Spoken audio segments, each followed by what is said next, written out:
दर्शकों, समस्या में ही समाधान है। यह एक ऐसा मंत्र है जिसे हम सब ने कहा है या कहते सुना है, लेकिन क्या यह सच है? बहुत से लोग समस्याओं के सामने खड़े होकर बस इंतजार करते रहते हैं। प्रिय दर्शकों, आशा करते हैं कि समस्याएं अपने आप हल हो जाएगी। ये एक सामान्य सोच है कि समस्या से बचने का सबसे अच्छा तरीका है कि हम इंतजार करें और उम्मीद करें कि समस्या खुद ही ठीक हो जाएगी। लेकिन क्या ये सच है? क्या वाकई मुश्किलों का सामना करना इतना आसान है? दर्शकों, इस कहानी में हम बात करेंगे कि समस्या के सामने खड़े होकर बस इंतजार करना सबसे अच्छा विकल्प नहीं है। हम आपको सिखाएंगे कि समस्याओं का सामना करना उनको हल करने का सही और प्रभावी तरीका है। इस वीडियो के माध्यम से हम सीखेंगे कि हमारी मेहनत, समर्पण, सही दिशा में कदम बढ़ाने से ही समस्याएं हल हो सकती हैं। तो दर्शकों, यह वीडियो आपके हर समस्या को दूर कर सकता है। तो वीडियो को ध्यान से और अंत तक जरूर सुनें और सच्चे दिल से कमेंट में जय श्री कृष्ण जरूर लिखें। दर्शकों, जीवन में यदि समस्या है तो समाधान भी अवश्य है। श्रेष्ठ और साधारण लोगों के बीच एक यही फर्क होता है कि वो अपनी समस्या को किस नजरिए से देखते हैं। जो नॉर्मल लोग होते हैं वो छोटी सी समस्या को बड़ा कर देते हैं। समस्याओं पर चिंतन ज्यादा और परिणाम पर कम चिंतन करते हैं। समस्याओं से निपटने में कैसी दिक्कतें आएंगी और वो समस्याएं उन्हें कैसे तोड़ेंगी, उन्हें किस तरह नुकसान पहुंचाएंगी, इसी पर उनका सारा फोकस रहता है। वहीं जो लोग श्रेष्ठ रहते हैं वो समस्याओं को तार्किक ढंग से देखते हैं। समस्याओं के गुण दोष के आधार पर निर्णय लेते हैं। वो समाधान पर ज्यादा और समस्याओं पर कम फोकस करते हैं। अगर आप आगे दिए गए सभी बिंदुओं पर फोकस करेंगे तो निश्चित ही आप अपनी समस्याओं से डरना छोड़कर उनका सामना करने को तैयार हो सकेंगे। हर जीवित व्यक्ति को कुछ न कुछ समस्याएं जरूर होती हैं। आप कोई भी ऐसा जीवित इंसान नहीं ढूंढ सकते जिसके जीवन में कोई भी समस्या ही न हो। जो बेरोजगार है उसे रोजगार न होने की समस्या है। कोई शीर्ष पर है तो उसके पास स्वयं के लिए समय न होने की समस्या है। हर व्यक्ति के पास कोई न कोई समस्या है। जीवित व्यक्ति बिना समस्याओं के कैसे रह सकता है? इसलिए अगर आप जिंदा हैं तो स्वीकार कीजिए कि समस्याएं आपके जीवन में आएंगी। मैं ही क्यों, मुझे ही क्यों, मेरे साथ ही क्यों, ऐसी बकवास बातों पर चिंतन करने की बजाय एक समस्या सहित समाधान युक्त जीवन की कल्पना करें। प्रिय दर्शकों, हर समस्या की एक सीमित अवधि होती है। हर पहाड़ की एक चोटी होती है। हर घाटी का एक अंत होता है। ठीक इसी प्रकार हर चीज का कहीं न कहीं कोई अंत अवश्य होता है। जो चीज प्रारंभ हुई है उसका अंत भी होता है। इसलिए ये कभी मत सोचिए कि कोई समस्या आपको पूरी तरह से तोड़ देगी या पूरी तरह से खत्म कर देगी। हर समस्या अस्थायी है। उसको अस्थायी तरीके से लेकर मन में ये उम्मीद रखिए कि जल्दी ही समस्या हल हो जाएगी। हर समस्या में कोई सकारात्मक संभावना जरूर होती है। हर सिक्के के दो पहलू होते हैं। किसी एक के लिए जो समस्या है वह किसी दूसरे के लिए लाभ का सौदा हो सकती है। हर समस्या के पीछे कहीं न कहीं किसी कोने में समाधान छुपा होता है। हम सिर्फ एक चश्मे से देखते हैं, इसलिए हमको समाधान नजर नहीं आता। किसी समस्या पर ज्यादा वक्त बिताने की बजाय पेन पेपर उठाए और संभावनाएं लिखना शुरू कीजिए। वो कौन से 5 लोग हैं जो समस्या को हल करने में आपकी मदद कर सकते हैं? ऐसे प्रश्न अपने आप से पूछिए और बिना ज्यादा तर्क या कुतर्क के में इतना समय बिता देते हैं कि समाधान पीछे छूट जाता है। हमको लगने लगता है कि समस्या पहाड़ जैसी है। याद रखिए, संसार में कोई भी ताला बिना चाबी के नहीं बनता। उसी तरीके से कोई भी समस्या बिना समाधान के नहीं होती। हर समस्या आपके अंदर बदलाव लाती है। कोई भी समस्या ऐसी नहीं है जो आपके भीतर बदलाव न लाए। समस्याएं आपको बलशाली और सशक्त बनाकर जाती हैं। यदि आप कमजोर या नेगेटिव व्यक्ति हैं, तो समस्या आपको तोड़कर चली जाती है। आप कई बड़े लोगों के बारे में सुनेंगे कि जब समस्या आई तो उन्होंने उससे जूझने का निर्णय लिया।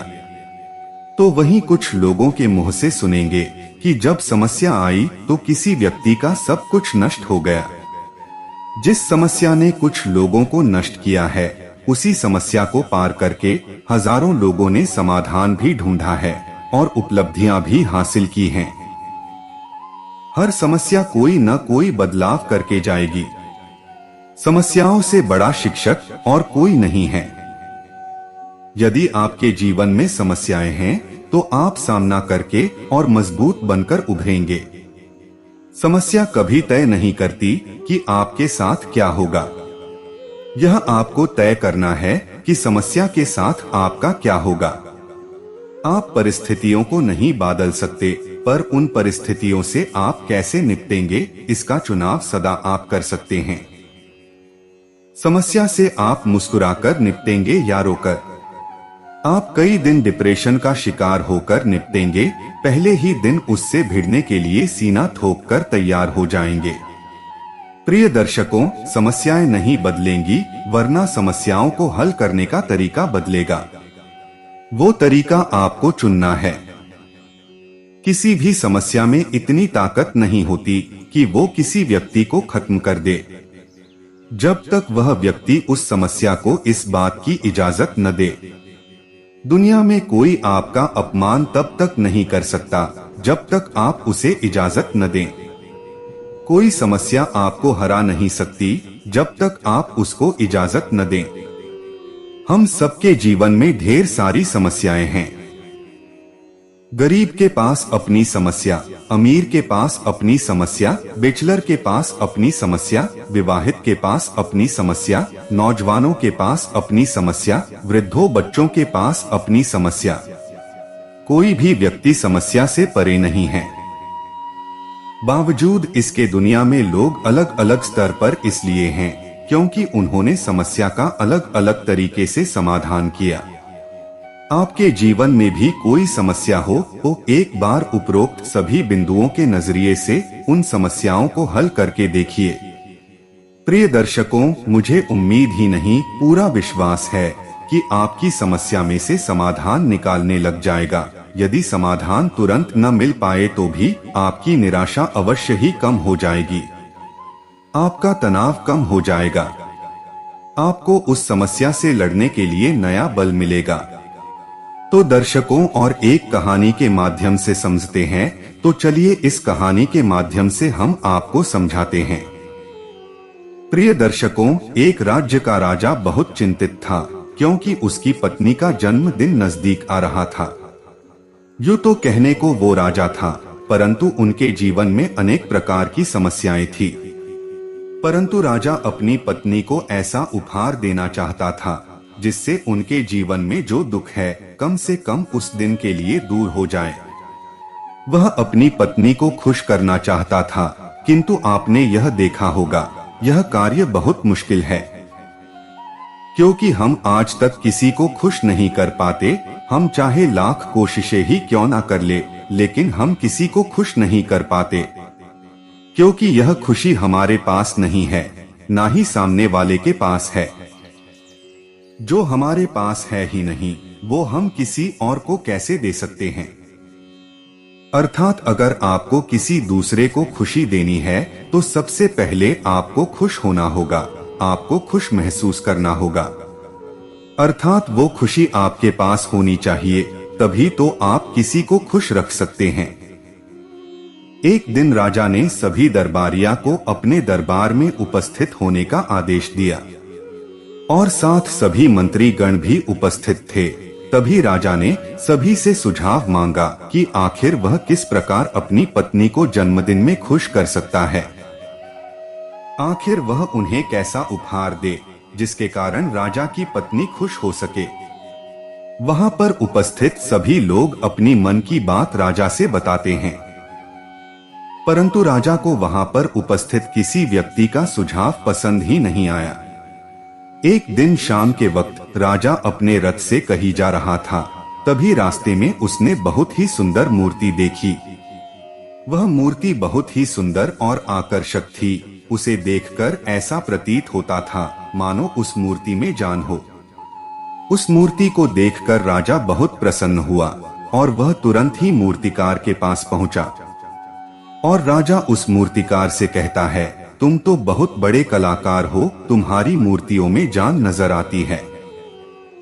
ऐसा प्रतीत होता है कि तुम्हारी मूर्तियां जीवित है। तुम्हारी मूर्तियों को देखकर मन बहुत प्रसन्न है। हम चाहते हैं कि तुम्हारी सारी मूर्तियां हमारे राज दरबार में शामिल हो। यह सुनकर वह मूर्तिकार बहुत प्रसन्न हुआ, जैसे उसे कोई खजाना मिल गया हो। लेकिन तभी राजा ने उस मूर्तिकार से एक और बात कही, देखो मैं चाहता हूँ कि तुम मेरे राज दरबार में शामिल हो जाओ, किंतु उससे पहले तुम्हें हमारे लिए हमारी रानी की ऐसी मूर्ति बनानी होगी जिसे देखकर वह खुश हो जाए और दुख दर्द भूल जाए। और यदि तुम ऐसा ना कर सके तो मैं तुम्हारा सिर धड़ से अलग कर दूंगा। राजा के मुख से यह सुनकर मूर्तिकार घबरा गया, उसके पसीने छूट गए। राजा को मना भी कैसे करे, इसलिए उसने न चाहते हुए राजा को स्वीकृति दे दी। राजा उस मूर्तिकार की बात सुनकर बहुत प्रसन्न हुआ और वापस महल लौट गया। लेकिन उधर दूसरी तरफ मूर्तिकार अब तक बहुत प्रसन्न था, जो अपने मन से मूर्तियां बनाया करता था, जो हमेशा खुश रहा करता था, वह दुखी हो गया था। वह डर के कारण रानी की मूर्तियां बनाना शुरू करता, परंतु जो भी मूर्तियां बनाता था उसको देखकर ऐसा प्रतीत होता था मानो वह मूर्ति बहुत दुखी है। एक के बाद एक उसने कई सारी मूर्तियां बना दिया, परंतु कोई भी मूर्ति ऐसी नहीं थी जिसे देखकर कोई भी खुश हो सके, जिसे देखकर यह प्रतीत हो कि उस मूर्ति के अंदर जान है। यह इसलिए हो रहा था क्योंकि मूर्तिकार भीतर से बहुत दुखी था। राजा ने केवल उसे 1 सप्ताह समय दिया था, 4 दिन तो उसने यूं ही व्यर्थ कर दिए। अब उसके पास केवल 3 दिन का समय बचा था। सोच सोच कर उस मूर्तिकार का गला सूखा जा रहा था। डर के कारण उसके हाथ पैर ही काम करना बंद कर दिए थे। उसके हाथ से हथौड़ी और छीनी तक नहीं चल रही थी। अब उसे अपना भविष्य नजर आ रहा था। उसे नजर आ रहा था कि राजा उसे मृत्यु दंड दे रहा है। उसे नजर आ रहा था कि उसके परिवार का क्या होगा, उसके परिवार को कौन संभालेगा। ये सोच सोच कर उस मूर्तिकार का मन बैठा जा रहा था। तभी उसने एक योजना बनाई। वह परिवार को साथ लेकर रात ही में गांव छोड़कर चले जाएगा। ये सोचकर वह तुरंत घर गया और उसने अपना सारा सामान बांधा और अपनी पत्नी और बच्चों को भी तैयार किया। वह जैसे ही घर से निकलने वाला था कि तभी उसने देखा कि उसके दरवाजे पर राजा के सिपाही तैनात थे। यह देखकर मूर्तिकार घबरा गया। वह समझ नहीं पा रहा था कि क्या करे। वह यहाँ से भागने की कोशिश करता है तो पकड़ा जाता और राजा उसके साथ साथ परिवार को भी मृत्युदंड दे देंगे। वह कुछ समझ नहीं पा रहा था।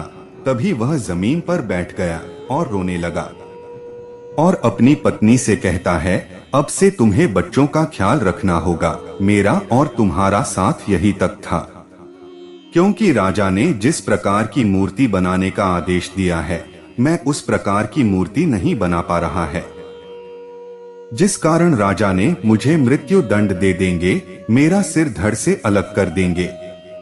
उसके बाद तो तुम्हें ही बच्चों का ख्याल रखना होगा। इतना कहकर वह जोर जोर से फुट फुट कर रोने लगा। देखते ही देखते रात बीत गई और अगले दिन सुबह सुबह उस मूर्तिकार के दरवाजे पर एक साधु भिक्षा मांगने आया। मूर्तिकार ने उन्हें भिक्षा लाके दी तो मूर्तिकार बहुत परेशान लग रहा था, जिसे देखकर वह साधु मूर्तिकार से कहता है कि बेटा, हमारे जीवन में तो दुख और सुख तो आते रहते हैं। हमारे जीवन में दुख और समस्याएं तो होती ही है, किंतु इन सभी दुख और समस्याओं का समाधान और निवारण भी होता है।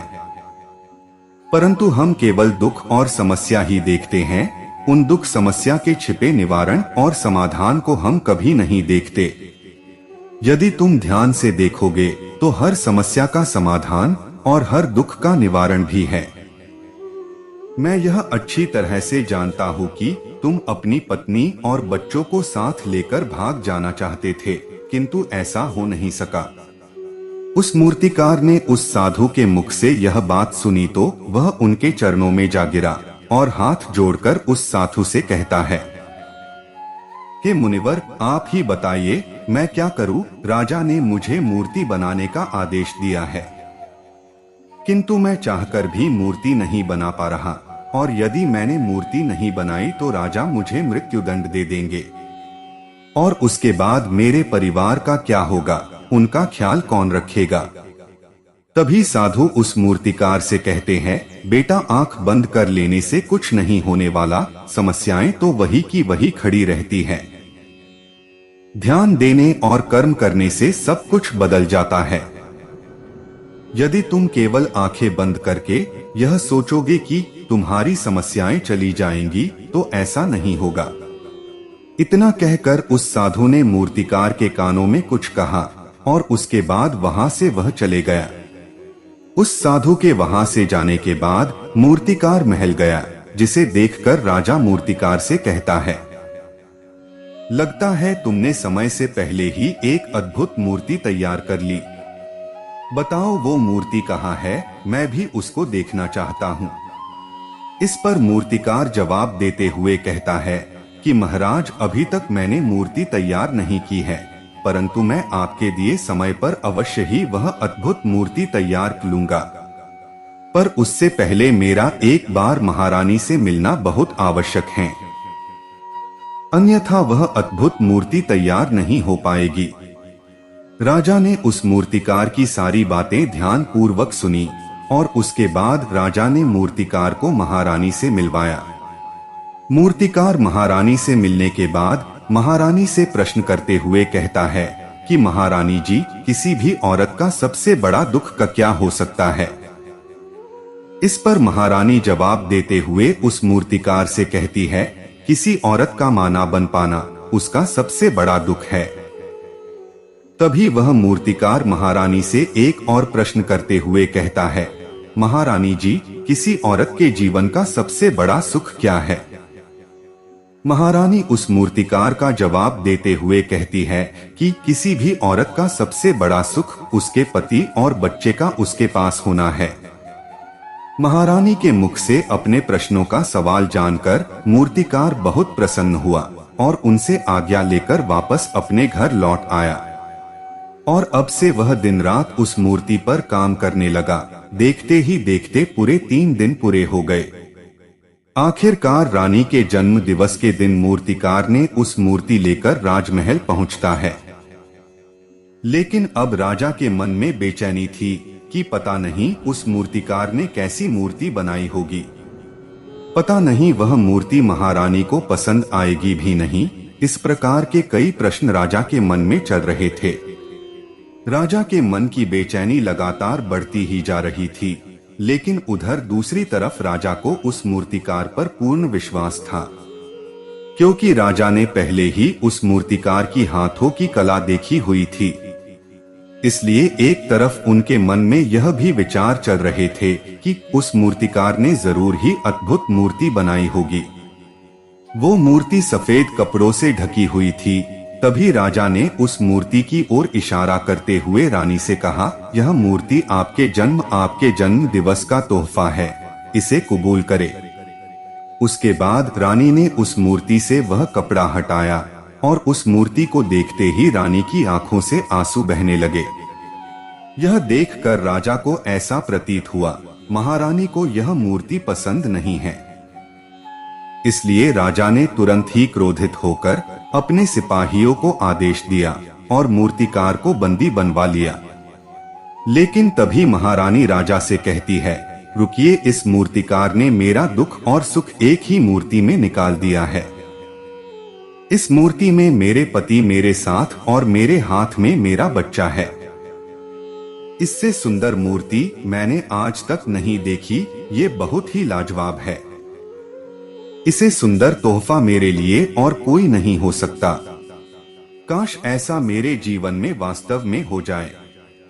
मेरे पति भी मेरे साथ हो और मेरे हाथों में मेरा बच्चा हो। महारानी की ये सारी बातें सुनकर और मूर्ति को देखकर राजा को अपनी गलती का एहसास हुआ। राजा अपनी प्रजा और साम्राज्य की देख-रेख में इतना व्यस्त रहता था कि कभी भी पत्नी को समय नहीं दे पाता था, जिस कारण राजा की आंखों से आंसू बहने लगे और दरबार में सभी लोग वह मूर्ति देखकर हैरान थे। आज तक किसी ने भी इससे सुंदर और जीवित मूर्ति नहीं देखी थी, जिसमें सुख और दुख एक साथ नजर आ रहे हैं। उसके बाद उस मूर्तिकार को रिहा करवाया और उसे ढेरों इनाम दिए और उसे राज दरबार में जगह भी दी। किंतु उस मूर्तिकार ने इनाम तो स्वीकार कर लिया, लेकिन राज दरबार में रहने जगह नहीं ली और हाथ जोड़कर राजा से कहता है, हे महाराज, मेरी आपसे विनती है, आपने मुझे चेतावनी दी थी, यदि ये मूर्ति नहीं बना सका तो आप मुझे मृत्यु दंड दे देंगे। किंतु मैं आपसे बस इतना कहना चाहता हूँ, हम में से चाहे कोई भी प्राणी क्यों न हो, सभी के प्राण उतने ही कीमती हैं जितने ही आपको यह महारानी के हैं। इसलिए बिना दोष किसी को भी दंड नहीं देना चाहिए। मेरी पत्नी ने मुझसे कहा था कि राजा की दोस्ती और दुश्मनी दोनों ही अच्छी नहीं है, इसलिए मुझे आपके राज दरबार में कोई स्थान नहीं चाहिए। मैं अपनी छोटी सी दुनिया में बहुत खुश हूँ। मैं अपने छोटे से परिवार के साथ बहुत खुश हूँ। मैं आज तक जो करता आया हूँ वह मुझे पसंद है। पूरे जीवन काल वही करना चाहता हूँ। मैं जैसा हूँ, जिस हाल में हूँ, मुझे प्रसन्नता है कि मैं आज इतना खुशहाल इंसान हूँ। अब मुझे आज्ञा दीजिए। इतना कहकर वो मूर्तिकार वहां से चला गया। प्रिय दर्शकों, इसी प्रकार हमारे जीवन में भी बहुत बड़े बड़े संकट और दुख आते हैं, किंतु वास्तव में ये दुख और संकट हमें कुछ सिखाने के लिए आते हैं। किंतु हम तो केवल उन दुख और समस्याओं देखने में लग जाते हैं, उनका निवारण खोजने का तनिक भी प्रयास नहीं करते हैं। और जब हम दुख के समय क्रोध करते हैं तो हम वास्तविकता में हम अपना ही नुकसान करते हैं।